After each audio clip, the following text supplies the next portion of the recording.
নমস্কার।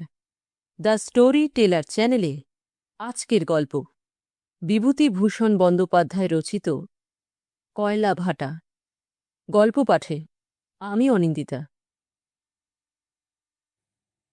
সকালবেলা চা খাওয়া শেষ করে দেবেন মাইতি কন্ট্রাক্টর আমাকে বলল, চলুন এবার মাঠাবরু ওঠা যাক।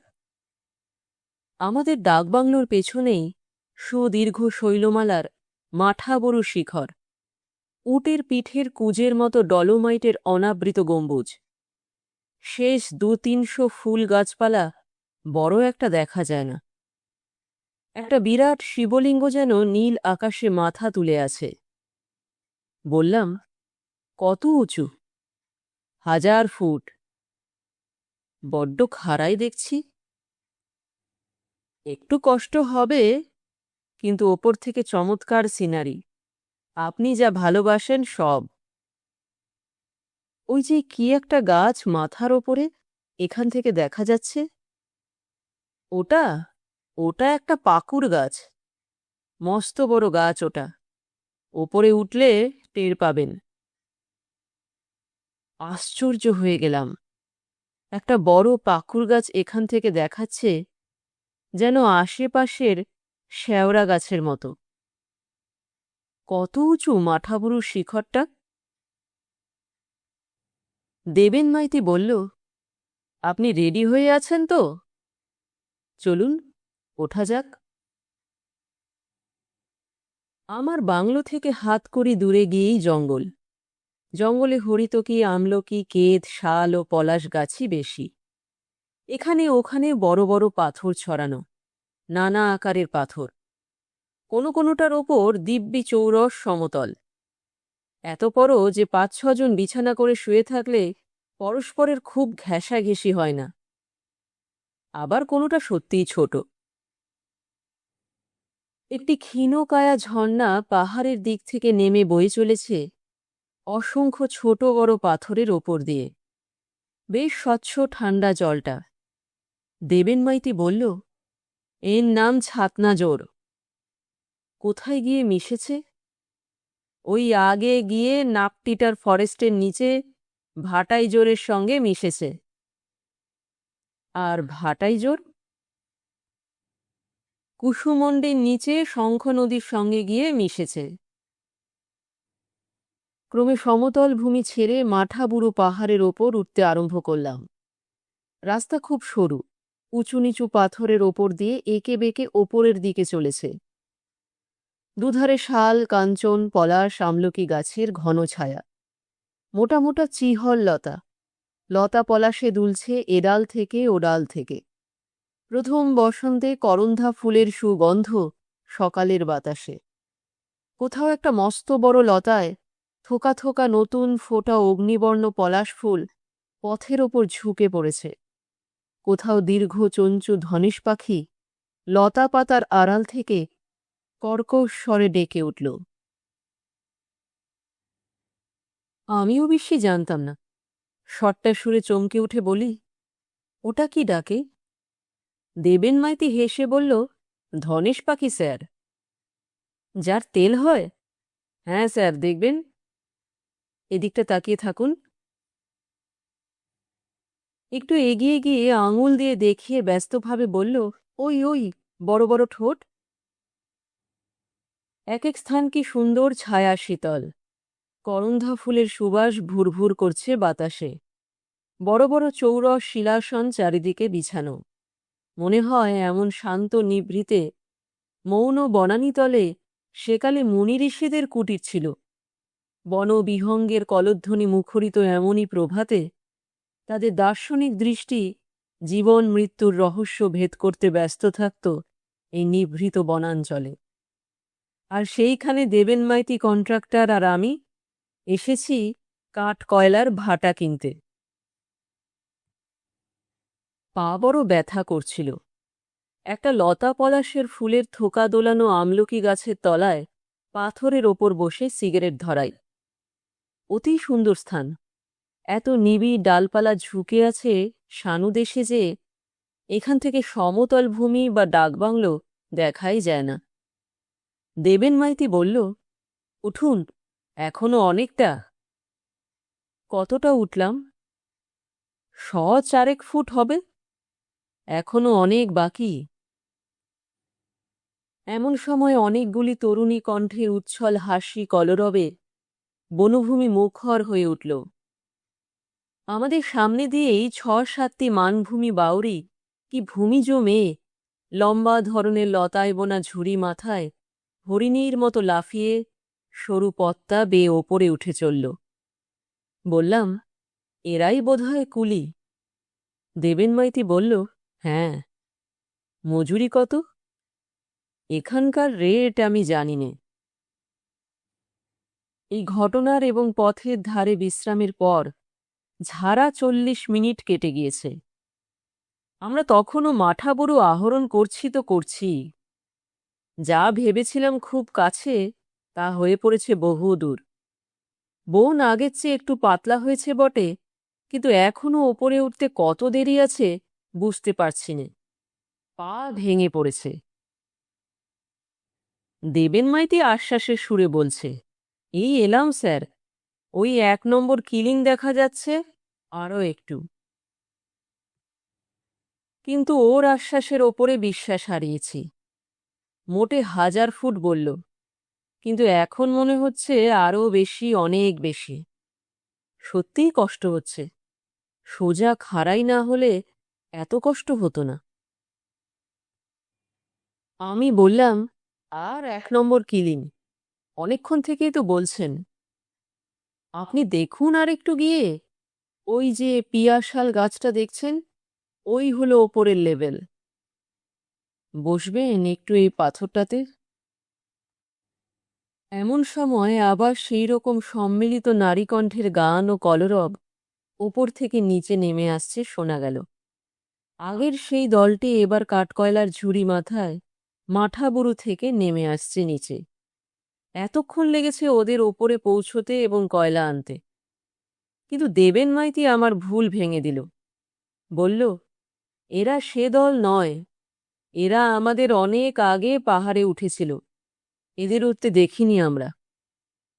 আমি বললাম, আগের দল এখনো পৌঁছয়নি? না, তা এতক্ষণে প্রায় পৌঁছে গেছে বোধহয়। তার মানে এখনো পৌঁছয়নি। চারিদিকে চাইলাম। বড় বড় কেদ গাছ আর মৌল গাছ লতা পলাশের বেষ্টনীর মধ্যে ধরা দিয়ে নিশ্চেষ্ট পৌরুষের মোহ স্বপ্নে বিভোর। বনজুইয়ের ঝাড় উকি মারছে মস্ত বড় গ্যাবর ও পাথরের গুহার সদৃশ ফাটলের অন্ধকার পর্দার পেছন থেকে। ঝকমক করছে অভ্র কণিকা পায়ের তলার পথের বুকে। উষ্ণ হয়ে আসছে সকালের অরণ্য স্নিগ্ধ বাতাস। বললাম, হ্যাঁ মশাই, মাঠাবুরু পিক কোনটা? সামনের এটা না ওইটে? এই প্রশ্ন জিজ্ঞাসার তাৎপর্য হঠাৎ বনানীর ফাঁক দিয়ে আকাশপানে চোখ পড়াতে আরবি উটের পিঠের দুটো কুজের মতো দুটো চূড়ো দেখতে পেয়ে সশঙ্ক হয়ে উঠেছি। দূরের ওইটে যদি মাঠাবুরু হয়, তবে যতদূর দেখছি ও আরও 1000 ফুট, এর আর মান নেই। তবে যদি এইটে হয়, তাহলে আর 100-5 ফুট। এতক্ষণ একটা চূড়ো দেখছিলাম, তা এমনভাবে দুটো হয়ে গেল কি করে? এমন হয়ে থাকে পাহাড়ের দেশে, পাহাড়ের রাজ্যে। কোথা থেকে কোনোভাবে অদৃশ্য কোনো শিখর মাথা তুলে ঠেলে উঠল শিলা যবনিকা ভেদ করে, শিলীভূতা মায়াবিনী অপ্সরীর মতো। দেবেন মাইতি হেসে বলল, দূরের ওটা গুর্গাবুরু স্যার, বাদিকে অনেক দূরে, মাইল 5 হবে। উচ্চতম চূড়া এই রেঞ্জের। কত? 2222। হেসে বললাম, বারে, রেলির বাড়ির ধুতি নাকি? ঠিক নম্বরটা মনে পড়ে গিয়েছে দেখছি। দেবেন মাইতি সম্ভবত না বুঝেই বোকার মতো হাসল। বলল, বসবেন একটু? না না, আবার কি বসব, উঠুন। একটা পাহাড়ি কেলি কদম্বের আড়াল সরে যেতে দেখি অগণ্য গোলগলি ফুল ফুটে আছে পাহাড়ের গায়ে, স্বর্ণকান্তি পুষ্পস্তবক। পাষাণ পটভূমিকার গায়ে কোনো শিল্পী যেন মায়া তুলি দিয়ে এঁকে রেখেছে। সুদূর পার্বত্যভূমির স্বপ্ন যখন দেখেছি, বাংলাদেশের বর্ষা বাদলে ভেজা, হয়তো একঘেয়ে দিনমানের শেষ প্রহরে কোথা থেকে মনে উদয় হয়েছে রুক্ষ ব্যাসল্টে স্তূপে নিষ্পত্র শুভ্রকান্ত বৃক্ষে এই পীত পুষ্পস্তবকের ছবি, তাদের সে অপূর্ব ইঙ্গিত। যে স্বপ্ন শীতের দেশ থেকে এসে লেগেছিল উদ্ভিদ বিজ্ঞানবিদ হুকারের চোখে, হিমালয়ের বন্য প্রদেশের বহু ম্যাগনোলিয়া, বহু রক্ত রডোডেন্ড্রনের মোহ ছাপিয়ে জয় করেও ছোটনাগপুরের পার্বত্য অরণ্যের এই ফুল যে স্থায়ী প্রভাব এঁকে দিয়ে গিয়েছিল তার মনে, হুকারের বইতে তার নিজের হাতে আঁকা গোলগলি ফুলের ছবিতে তার প্রমাণ আছে। দেবেন মাইতিকে কিছু বলবো এ সম্বন্ধে বলে মুখ খুলেই আবার বন্ধ করলাম। ও কিছু বুঝবে না এ সম্বন্ধে। ও বোঝে এত কিউবিক ফুট মাটি বা বালির কাজ হয়েছে, এত নম্বরের কুলির গ্যাং এত নম্বরের খাটালে কাজ করেছে, মজুরির সঙ্গে অন্যান্য খরচ ধরে মালের দরের পর্তা কত হয়, পুরুলিয়ার বিহার ন্যাশনাল ব্যাংকের খাতায় কত জমা পড়ল। গোলগলি ফুলের পিত পাপড়িতে পাপড়িতে যে স্বপ্ন আপনাতে আপনি মুক্ত, এমনইতর মুক্ত আকাশের তলায় পার্বত্য রাজ্যে তার যে অলেখা বাণী প্রাণীর কানে চঞ্চলতা এনে দেয়, বেচারি দেবেন মাইতির কানে সেসবের খবর পৌঁছয়নি। এইবার দেখি একদল কুলি মেয়ে নেমে আসছে, ওদের মাথায় কাঠকয়লার ঝুড়ি। দেবেন মাইতি বলে, এই কত নম্বর কিলিনের মাল? একটি ঢ্যাঙা পাথরে কোদা দেবী মূর্তির মতো সুঠাম তরুণী হাসি মাখানো সুরে টেনে টেনে বলল, 6 নম্বর কিনেল গো। দেবেন মাইতি আবার বলল, কে আছে রে? ও ঝাঁঝি আছে গো, ঝাঁঝি। কুলি রমণীর দল একপাল প্রমোদমত্তা নীলাকুরুঙ্গির মতো হাসি কলরব করতে করতে নেমে গেল। আমি ওদের দিকে চেয়ে রইলাম। ওরা কতবার ওঠানামা করতে পারে এই দুরারোহ পাহাড়ের মাথায় কয়লা ভাটাতে? কত ওদের রোজগার হয় সারাদিনের এই হাড় ভাঙা খাটুনির পরে? পাহাড়ের ওপরে বেশ সমতল ময়দান, জঙ্গল বেশি নেই। এখানে ওখানে দেবকাঞ্চন, মহুয়া ও সুদাম গাছ। গাছগুলির বার বন্ধ হয়ে গিয়েছে শক্ত পাথুরে মাটিতে। স্বল্প ছায়ায় বিটপি তলে ছোট বড় কয়লার ভাটা। সুঠাম তরুণী কুলি মেয়েরা ভাটা ভেঙে সরু কয়লা মোটা কয়লা বাছাই করছে। বিষম রোদের তেজ, ঘাম ঝরে পড়ছে ওদের সর্বাঙ্গ বেয়ে। একটি মেয়ে ওদের মধ্যে সবচেয়ে সুঠাম সুন্দর, তার গলায় কুচের মালা, নিটোল হাত দুটিতে কাঁসার বাউটি, মাথায় ঠাস বুনুনি চুল, মুখে হাসি লেগেই আছে। কাছে গিয়ে বললাম, কি নাম রে? মেয়েটি খিলখিল করে হেসে উঠল, কিন্তু আমার কথার কোনো জবাব দিল না। পাশের মেয়েটি বলল, ও তোদের হিন্দি বাদ বুঝবে না রে, ও আকার বাপের ঘর রাঁচি। ভালো রে ভালো। হিন্দি কখন বললাম? যে মেয়েটি বাংলা ভাষায় জবাব দিল তারও তো বোঝা উচিত ছিল। দেবেন মাইতি হেসে বলল, শুনুন গল্প। এক সাহেবের বিশ্বাস তিনি ভালো উড়িয়া শিখেছেন। উড়িষ্যার এক পল্লী গ্রামস্থ পাঠশালা পরিদর্শনে গিয়ে তিনি ঘণ্টা খানেক ধরে উড়িয়া ভাষায় ছাত্রদের কর্তব্য সম্বন্ধে অনেক ভালো ভালো কথা বলবার পরে পাঠশালার উড়িয়া গুরুমশাই হাতজোড় করে বলল, হুজুর, একটা কথা আছে। আমার পাঠশালার এই ছাত্ররা নিতান্তই পাড়াগে। এরা হুজুরের হিন্দি কথা বুঝতে পারছে না। সাহেব তো অবাক। ছাত্রদের কথা চুলোয় যাকগে, গুরুমশাইয়ের তো বোঝা উচিত ছিল তিনি কি ভাষায় এতক্ষণ কথা বলে গেলেন অনর্গল। দেবেন মাইতি একজন লোককে বলল, ওর ভাষায় ওকে জিজ্ঞেস করো তো ওর নাম কি। প্রশ্ন করা গেল। এবার উত্তর দিল মেয়েটি, তার নাম বুদনি কুই। কত করে রোজ দেয় এখানে? ঝুড়ি পিচ্ছু 6 পয়সা বাবুজি। কতবার ওঠানামা করতে পারো সারাদিনে? 6 বারের বেশি নয়। 6 বার ওঠানামা, না 3 বার ওঠা 3 বার নামা?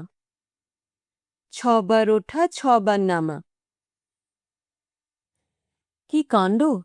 এই দুরারোহ মাঠাবুরু শিখরে 6 বার ওঠা যে কি কঠিন পরিশ্রমের কাজ তা কেউ বুঝতে পারবে না যে নিজে অন্তত একবারও না উঠেছে। পা কি আর পা থাকে পরদিন? এর চেয়ে কেদার বদ্রী যাওয়া বোধ করি সহজ। আর এইসব সুঠাম তরুণীর দল আধ মন 30 সের কাঠকয়লা ঝুড়ি মাথায়, হাসি মুখে দিব্যি উঠছে নামছে। যে কঠিন লোহার পাথর দিয়ে মাঠাবুরু গড়া, সেই ধাতুর শক্ত উপাদানে তৈরি হয়েছে এইসব হো ও বাউরি মেয়েদের হার। নমস্কার করি শক্তিময়ীদের উদ্দেশ্যে। দেবেন মাইতি বলল, মজুরি সস্তা বলেই তো এখানে কাঠকয়লা পুড়িয়ে 2 পয়সা থাকে। ওপরে দেখবেন অনেক ভাটা আছে, 9.5 আনা মন আর কোথাও পাবেন না ও জিনিসের। আমার উৎসাহ অনেক কমে গিয়েছে। দেবেন মাইতি যা বলছে তা করতে গেলে অনেক লোককে আমায় ফাঁকে দিতে হবে বেশ বুঝতে পারছি। আমরা 7-8টা ভাটা দেখলাম। দেবেন মাইতি ফিতে বার করে কত হাজার কিউবিক ফুট কাঠকয়লা এখানে পাওয়া যেতে পারে তার হিসেব করতে বসল। আমি বললাম, মশাই মজুরি বড্ড কম। দেবেন মাইতি আমার মুখের দিকে চেয়ে বলল, আগে মানে? মানে এই, এখানে কয়লার ভাটা আমার নেওয়া হবে না, আপনি অন্য পার্টনার দেখুন। বেশ বেশ, আপনি মজুরির রেট বাড়িয়ে দিন না, দিন 7 পয়সা করে। তাতেও আপনার মন খুঁতখুত করে, দিন 7.5 পয়সা। কেমন হলো তো? ওসব কবি টবি লোক নিয়ে কি বিজনেস চলে স্যার? ও আমি বুঝতে পেরেছি। 5 দিন পরের ব্যাপার। 6 পয়সা থেকে মজুরির রেট বাড়িয়ে আমার কথায় করা হয়েছে 3 আনা। দেবেন মাইতি হাত পা ছুঁড়ে চিৎকার করেছিল, আমি শুনিনি। তার সব প্রতিবাদ অগ্রাহ্য করেছি। সকালে ডাকবাংলোতে বসে আছি। কয়লা ভাটার চৌকিদার গোপীনাথ মালিয়া এসে জানালো, বাবু বড় মুশকিল, কুলি পাওয়া যাচ্ছে না। আশ্চর্য হয়ে বললাম, কেন? কেউ এলো না? ব্যাপার কি, মজুরি আরও বেশি চাই? আগে সেজন্যে নয়, আপনি গিয়ে একবার দেখুন না। গোপীনাথ মালিয়ার পিছু পিছু চলি। ডাকবাংলো থেকে বার হয়ে কিছু দূরে বাগমুন্ডি ঝালদা পাকা সড়কের ওপর নিমডি গ্রামে ওর বাড়ি। একসময় ওরা নাকি ছিল এই অঞ্চলের জমিদার, তাই ওদের উপাধি বাবু। এখনো সকলে ওকে ডাকে গুপি বাবু বলে। কিছু দূর গিয়ে নিমডি গ্রামের বাইরে বাটাইচোর নদী বা নালা বা ঝর্ণা যাই বলুন, তারই ধারে একটা বড় অর্জুন গাছের তলায় গ্রামের ভাটিখানা। মহুয়া মদ চোলাই ও ক্রয় বিক্রয় হয়। গিয়ে দেখি কয়লা ভাটার মেয়ে পুরুষ সব কুলি নেশায় অজ্ঞান হয়ে পড়ে আছে। ওঠা তো দূরের কথা, চোখ মেলে চাইবার ক্ষমতা পর্যন্ত নেই। বললাম, এ কি ব্যাপার গুপিবাবু? গুপি দাঁত বের করে হেসে বলল, আগে হবেই তো, হাতে করি যাহা তাক আশা তাহা তাক ও জাতের। তোমার কি মনে হয় মজুরির রেট বাড়িয়ে আগে নির্ঘাত? কাজ হলো না। বিকেলে যখন ওদের নেশা ভাঙল তখন তারা আর কাজের উপযুক্ত নয়। শরীর শিথিল। অবশ্য বেলাও পড়ে এসেছে। মাঠাবুরুর সানুদেশের জঙ্গলে মহুয়া ফুল খেতে ভালুক বেরোয়। অবেলায় জঙ্গলের মধ্যে দিয়ে ওঠানামা নিরাপদ নয়। দেবেন মাইতি দেখি খুব খুশি। আমায় দেখে টেনে টেনে বলল, আপনাকে বললাম স্যার, তা আপনারা কবি লোক। কবি লোকের কি দোষ হলো?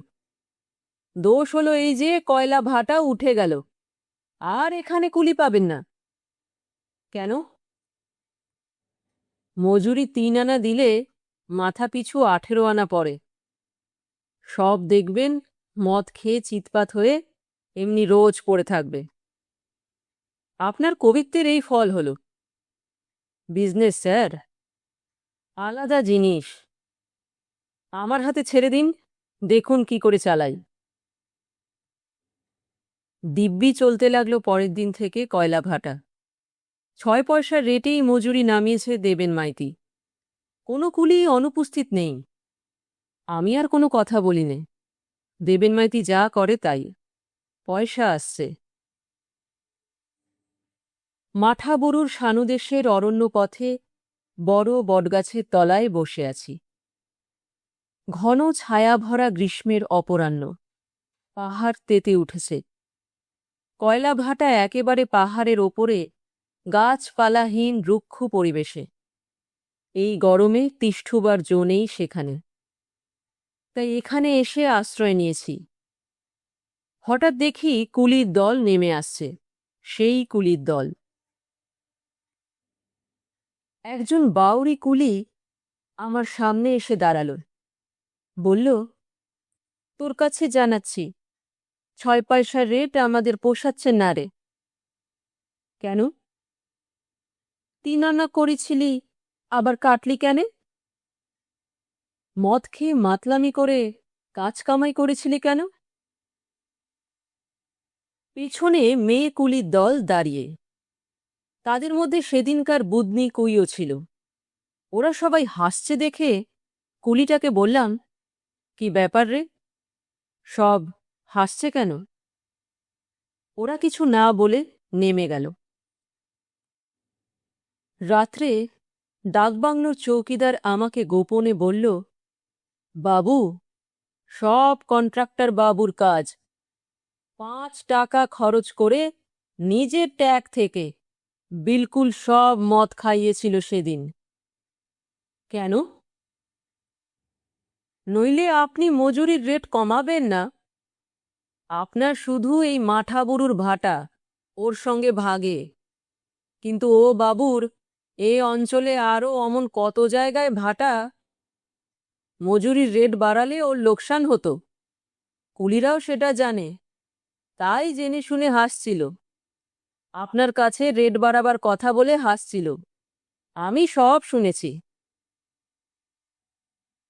আমার এতে লাভ ছাড়া ক্ষতি নেই।